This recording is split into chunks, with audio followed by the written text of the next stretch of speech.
আসসালামু আলাইকুম প্রিয় ফুটবল ফ্যান্স। আজ আগস্টের 3 তারিখ।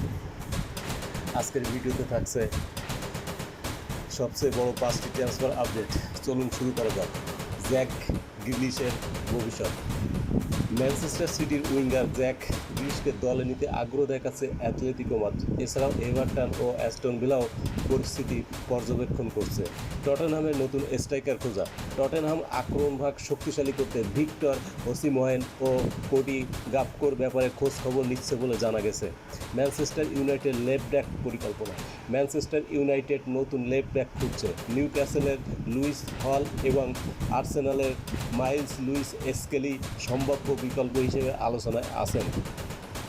বর্নমাউথের ট্রান্সফার আপডেট। বর্নমাউথ সেভিয়া থেকে হুয়ালু সানচেজকে দলে আনতে এগিয়ে রয়েছে, যদিও রায়ানকে নিয়ে আল হিলালের আগ্রহ রয়েছে।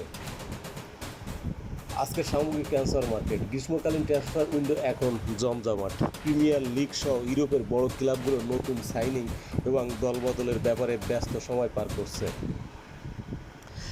আপনার মতে আজকের সবচেয়ে বড় ট্রান্সফার কোনটি? কমেন্টে জানিয়ে দিন। ধন্যবাদ সবাইকে।